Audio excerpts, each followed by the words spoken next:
bring that part of ourselves that got stuck in the past into the reality of our power as an adult to take care of that part of our being. Again, we have many personas.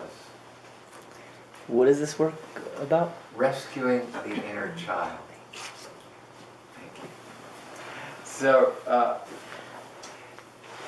in rescuing the inner child, the goal is not to wallow in the past, not to process the past, not to be in the emotion, not to be in the dilemma or the dysfunctionality of the family. The goal is to bring the child into the reality of our power to create safety. Now, most of us are driven unconsciously, driven subconsciously to solve the child's dilemma.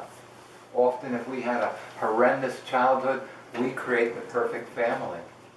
If our parents weren't attentive to us, we're deeply attentive to our children. If our parents didn't treat us as an individual, we're very focused on our child's individuality. I know in myself, I had a really traumatic experience in first grade where I hadn't been taught to read, and I was made to feel really, really stupid, and I felt school to be a very humiliating and degrading and traumatic experience, like so many of us do. You know, that school can be really draconian, which means severe and excessive in the way they humiliate us and degrade us and make us feel like there's something terribly wrong, at the least stupid, and create a lot of trauma around learning for us. I honestly believe school does more harm than good for many, many people. And yet I've spent my whole life in school. Here we are in class. Different school. And a school in which I ultimately created a school where students wouldn't be degraded or humiliated. A school where it was really safe to learn.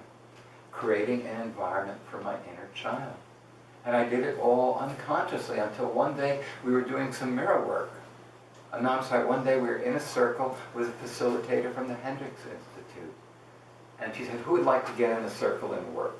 I just leaped into the center because I was always in so much pain. And my wife was director of education.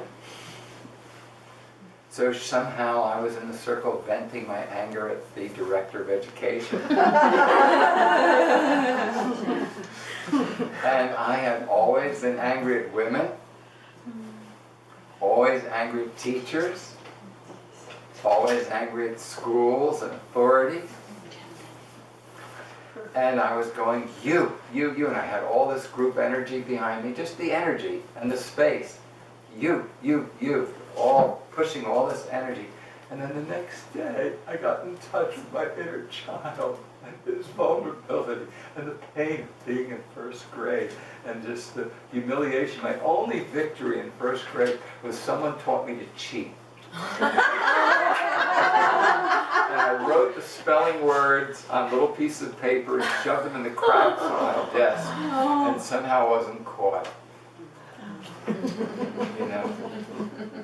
So for most of us, there are levels in our life, places in our life where we're driven unconsciously to care for our inner child. So that every gesture of respect towards your child has been a gesture of respect towards your inner child. Every gesture of being there for your child has been a gesture of care for your inner child. So this is a way of, so for many of us, we create a home that's a real castle with real warmth and real safety to create what our inner child didn't have for our children and ultimately for our inner child. So in this work, we'll typically bring that child home to the felt sense of being on that couch in that living room, being in that kitchen making cookies, of playing with your children. Do you hear that? Bring them into the reality of your power as an adult to create a felt sense of nurturance and to creating a metaphor to take them out of the place where they're still stuck in your subconscious, stuck in your past, stuck in the cellular memory, into the reality of your power as an adult being. Often in the process we'll be reparenting them. We'll say, well, do you want to be little Joyce's mother? adult Joyce will say, well, I don't know, I haven't been straight with her so many times, I'm not sure if I can trust me to take that on. And then we process that, the felt sense of the resistance or the fear. I'm not ready to do that. And then we get to a place where Joyce says, yeah, I'm ready to be her mother. I really understand her, I really love her, I'm ready to be there for her. You good? So we'll offer that, we'll negotiate with the client. Okay? So let's begin the process and kind of go through it. And then I'll do a demonstration of it. And then this afternoon, we'll both give and receive this rescuing the inner child work. Any questions based on what I've said so far?